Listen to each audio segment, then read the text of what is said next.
Bonjour à tous, bienvenue. On va passer encore une petite demi-heure ensemble pour décoder l'actualité économique, l'actualité financière du jour. Olivier, merci de nous recevoir. Voilà. Bonjour Stéphane. Et nous avons l'honneur donc de discuter avec Matthias Fekl. Bonjour, Matthias, ancien ministre des Affaires européennes. Matthias, c'est ce qui va nous intéresser. Du commerce extérieur. Avocat aujourd'hui. Franco-allemand, Matthias. Et donc c'est ce qui va nous intéresser parce que, Olivier, on s'était dit que le premier élément peut-être sur lequel il faudra réfléchir ensemble et apporter des éléments d'analyse et d'information, c'était les élections allemandes.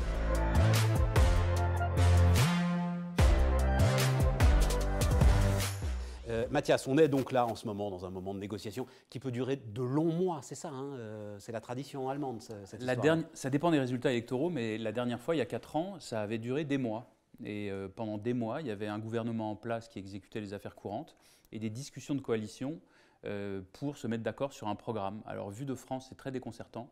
Nous, on a l'habitude que le soir de la présidentielle, on sache exactement d'abord qui est président, mais aussi quand même qui gagnera les législatives après, puisqu'il n'y a jamais eu de surprise entre la présidentielle et les législatives depuis le quinquennat, ça coïncide toujours.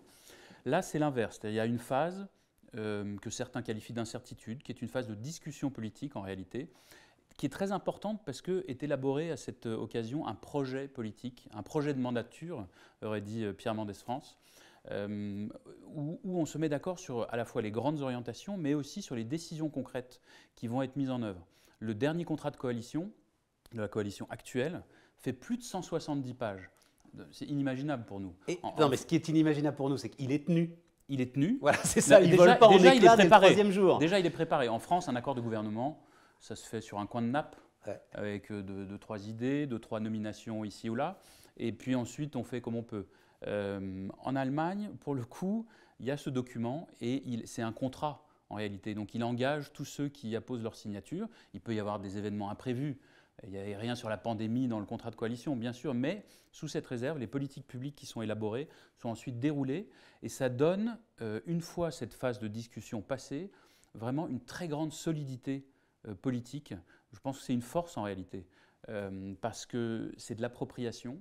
Vous avez ensuite au sein du Parlement des formations politiques qui représentent une majorité d'Allemands qui ont participé à ces discussions. Voilà, donc il y a une robustesse, une solidité impressionnante. Olivier, ça n'impressionne absolument pas les marchés, en fait, cette phase qui pourrait être une phase d'incertitude sur ce qui est quand même la première économie d'Europe. Les marchés le vivent avec une grande placidité.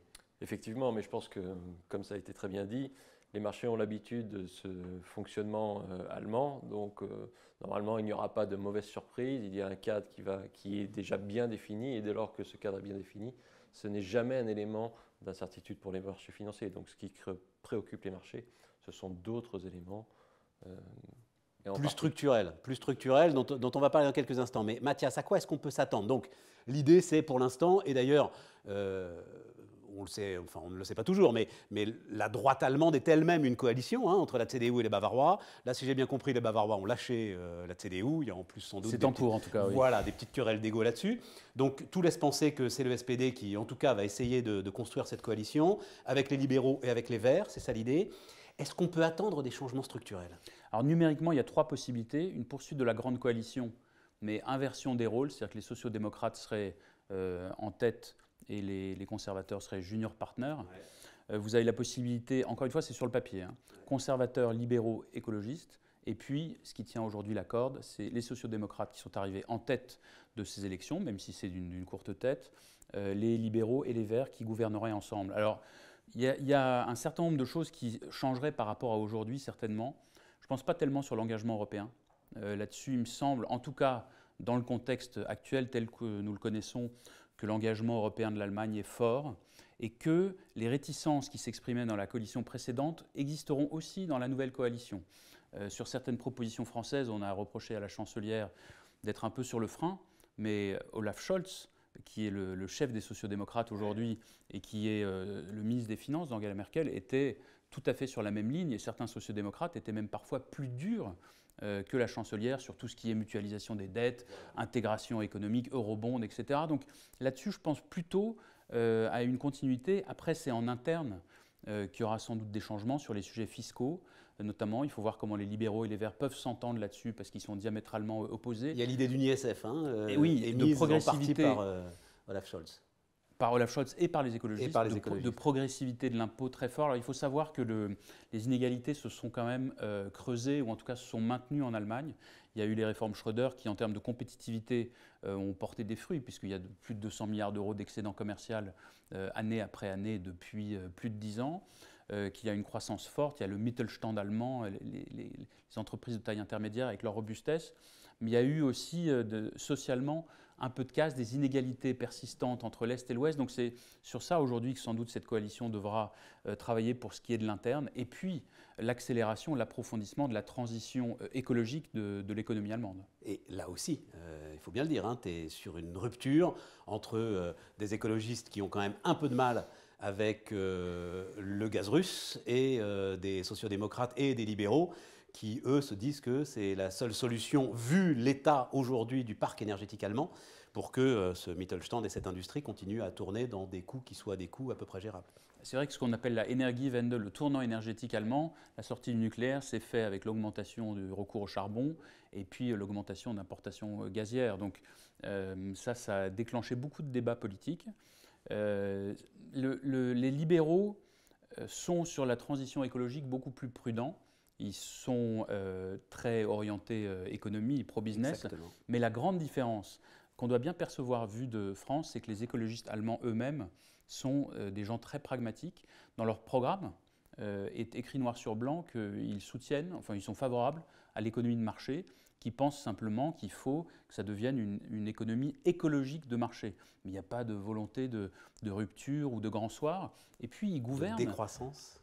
Non, c'est pas du tout leur... Alors, décarbonation, voilà, oui.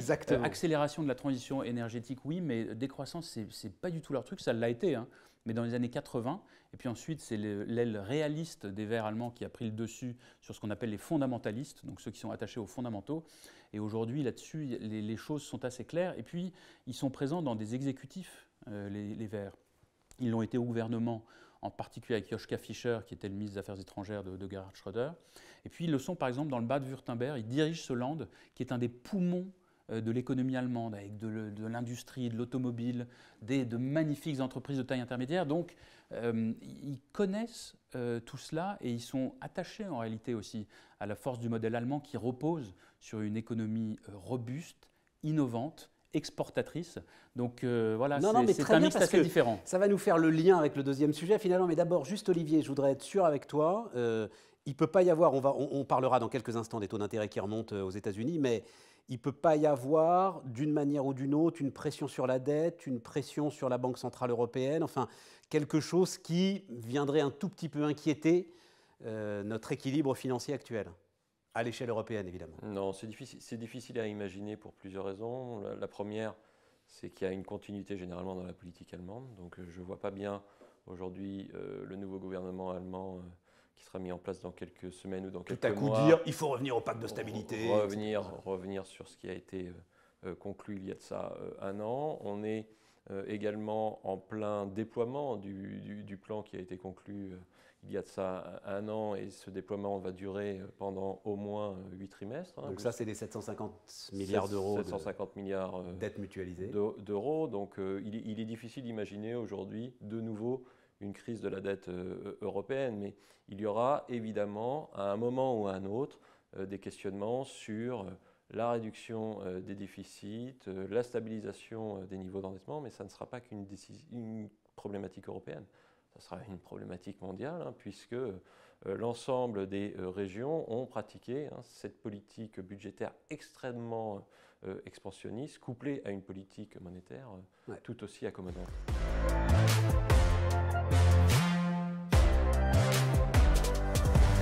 Alors pourquoi est-ce que ça nous amène à la deuxième partie? C'est que quand même Matthias, ce modèle de Mittelstand fortement exportateur, il est fortement exportateur en Chine. Notamment, enfin, on en a beaucoup parlé, autour de la machine-outil. Et donc là, la question chinoise, qui est quand même un immense point d'interrogation, mais Olivier, je veux voir comment est-ce que tu vois les choses, peut amener quand même une forme de fragilité en Allemagne. Mais Olivier, comment est-ce que ce point d'interrogation chinois depuis, j'en sais rien d'ailleurs, hein. Quand est-ce que ça a commencé, quand est-ce qu'on a commencé à se poser des questions sur le fait de savoir si la Chine, en fait, n'était pas rentrée dans une forme de nouvelle révolution culturelle, en tout cas très fort autoritarisme. Tout ce qu'on a vu sur le contrôle des jeux vidéo par la jeunesse, tout ce qu'on a vu ensuite sur la pression mise sur les entreprises de technologie et quand même la disparition de quasiment aujourd'hui 2000 milliards de dollars de valorisation boursière de ces entreprises de technologie. Bref, comment est-ce que tu vois les choses et quel impact ça peut avoir sur les marchés? D'une certaine manière, ça a déjà commencé il y a ça plusieurs trimestres et probablement dans le cadre de l'opposition entre les États-Unis et la Chine sur la guerre commerciale. On a déjà eu ici un premier mouvement qui a poussé les autorités politiques chinoises à souhaiter, on va dire, re-régionaliser la production et la consommation. Il y a eu ce mouvement-là qui est né sans doute en 2018. Et puis on a eu au cours de ces derniers mois et de ces derniers trimestres, et en particulier au cours de ces derniers mois, un grand phénomène de régulation avec la régulation du secteur technologique, la régulation des grandes plateformes d'éducation. On avait déjà eu également la régulation du secteur immobilier chinois qui avait commencé déjà l'année dernière. Donc ce grand mouvement, il est en cours et il a déjà produit ses effets sur les marchés. Hein. Quand on regarde par exemple le marché chinois, quand on regarde le sous-secteur de la technologie, on a un certain nombre de titres qui ont déjà perdu plus de 40% par rapport à leur point haut et on a un marché chinois qui est en territoire négatif depuis le début de l'année alors que les marchés européens et les marchés américains caracolent en tête avec des progressions qui sont de l'ordre de plus 15 à plus 20%. Donc l'effet marché est déjà bien visible. La question qui se pose aujourd'hui est de savoir si ce mouvement chinois qui est accompagné d'un ralentissement assez sensible de la croissance économique peut générer un effet de second tour sur l'ensemble de l'économie mondiale. Et c'est la question qui préoccupe les investisseurs aujourd'hui.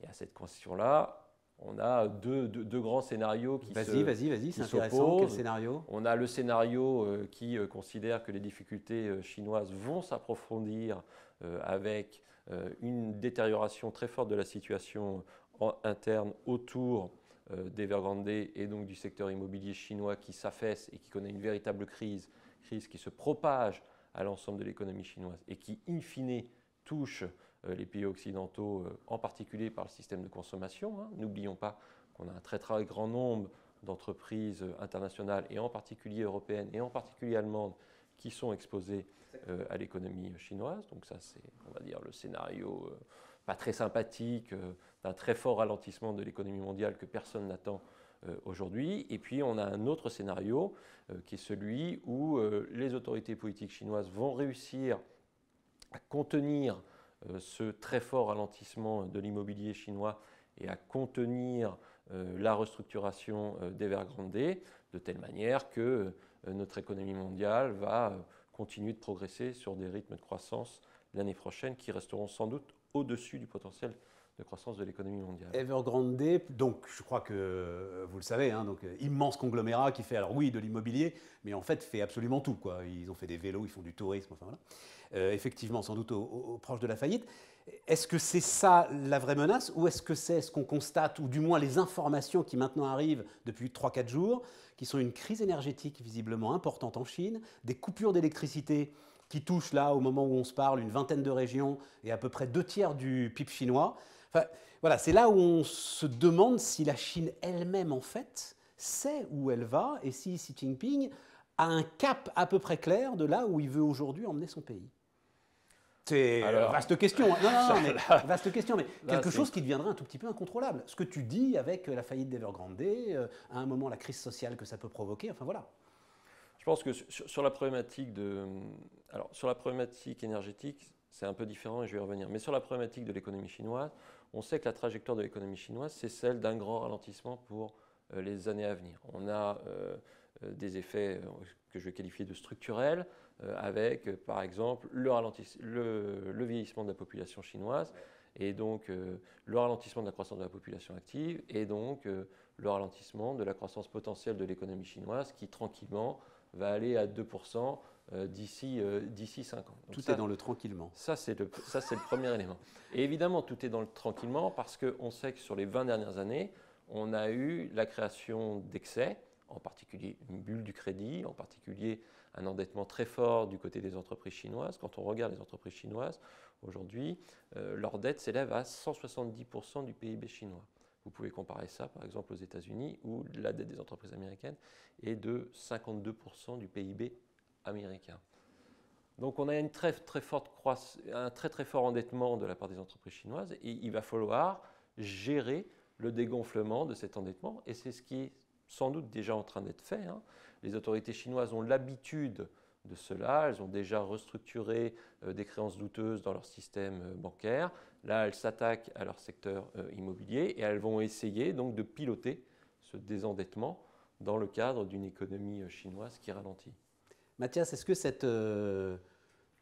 est-ce que d'abord l'industrie allemande, l'économie allemande est toujours aussi dépendante de la Chine qu'elle a pu l'être à une période?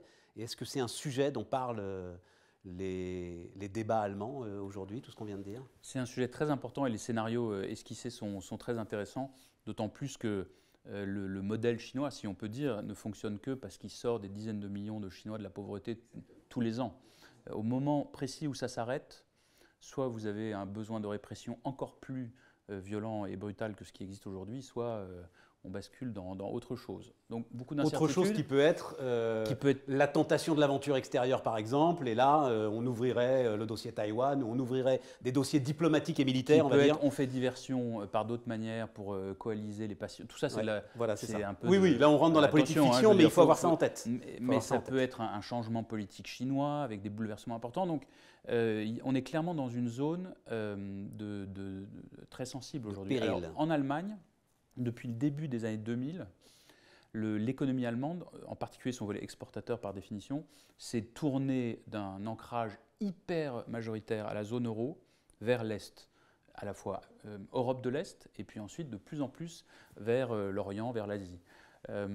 Donc ça crée une dépendance très forte, très forte. Et ça fait, moi j'avais écrit il y a 2-3 ans là-dessus, c'est une des grandes fragilités de l'Allemagne aujourd'hui. Force énorme tant que ça fonctionne, mais qui peut se retourner beaucoup plus fortement contre l'Allemagne que contre nous. Nous, quand on a des dizaines de milliards d'euros de déficit commercial, c'est toujours pénible pour le ministre du Commerce extérieur d'annoncer ces chiffres-là, et c'est évidemment pas positif pour notre économie. Ça prouve des faiblesses et des fragilités, même si on a des secteurs extraordinaires qui exportent. Mais en Allemagne, vous avez du coup une exposition au risque extérieur qui est incommensurable avec ce qu'on peut connaître ici. Donc oui, c'est regardé, et c'est ce qui fait d'ailleurs que la tonalité du débat allemand, notamment sur la souveraineté européenne, a un peu changé. Et ce qui peut renforcer les choses, qui peut éventuellement conduire à un rapprochement des positions françaises et allemandes, c'est qu'ils voient bien que entre la guerre économique dont vous parliez tout à l'heure, entre États-Unis et Chine, et demain des velléités chinoises différentes, il y a besoin de pouvoir défendre autrement qu'aujourd'hui ses intérêts. Ça veut dire qu'est-ce qu'on fait sur l'extraterritorialité, qu'est-ce qu'on fait sur des décisions européennes autonomes si jamais le marché chinois venait à être menacé par la politique américaine. Il y a des entreprises pour lesquelles il sera demain très compliqué de travailler à la fois aux États-Unis et en Chine, parce que vous pouvez avoir des systèmes de sanctions où la compliance vous interdira quasiment de faire des choses aujourd'hui tout à fait possibles en Chine si vous avez par ailleurs une exposition forte aux États-Unis. Donc là, il y a quand même des choses qui bougent. Je veux dire un dernier mot sur ça qui n'est pas lié avec la Chine, mais les discussions en cours en Allemagne peuvent avoir un impact sur la présidence française de l'Union européenne. Et ça, je pense... À partir du 1er janvier. Oui, je reboucle avec votre première question. Je pense que le seul vrai impact qui peut être sensible dans les mois qui viennent, c'est que si ces discussions durent longtemps, je ne pense pas qu'elles s'enlisent, mais elles peuvent durer longtemps, ça compliquera énormément l'exercice de la présidence française. D'abord, sa préparation. Aujourd'hui, qui est l'interlocuteur? Bien sûr, c'est la chancelière, mais c'est plus elle qui va projeter son pays ensuite dans l'avenir. Donc, c'est difficile de valider des hypothèses, de tester ce qui peut être fait ou pas fait. Et a fortiori, si la coalition ne se formait qu'en début d'année prochaine, avec les durées inévitables de mise en place qu'il peut y avoir ensuite, là, il peut y avoir pour les propositions françaises, souvent très offensives, qui existent en matière européenne, un double percutage. Le premier, c'est donc la situation politique allemande. Le deuxième, c'est la campagne présidentielle française qui viendra encore mettre un peu de sel supplémentaire dans tout ça. Passionnant. Passionnant, et donc j'y pensais, on va dire un mot de ce qui se joue sur les taux d'intérêt aux États-Unis, parce que tout ce que vous venez de dire, la Banque Centrale Européenne, dans cette situation-là, ne va rien modifier à sa politique monétaire, en tout cas rien de majeur, Olivier, c'est impossible de l'imaginer. Non, a priori, elle ne va rien modifier de majeur. Il est très probable qu'elle continue d'avoir une politique de bilan assez favorable, donc elle continue à acheter des actifs, et en particulier de la dette publique, et elle va maintenir ses taux directeurs bas pendant très longtemps. Ce qui est moins sûr donc pour la Réserve fédérale, d'où cette remontée des taux d'intérêt aux États-Unis. Ce qui est un peu moins sûr du côté de la Banque centrale américaine, effectivement, puisque celle-ci a clairement indiqué qu'elle souhaitait ralentir les injections de liquidités, et elle a indiqué également dans ses perspectives de taux directeurs qu'elle souhaitait les relever à l'horizon fin 2022, début de l'année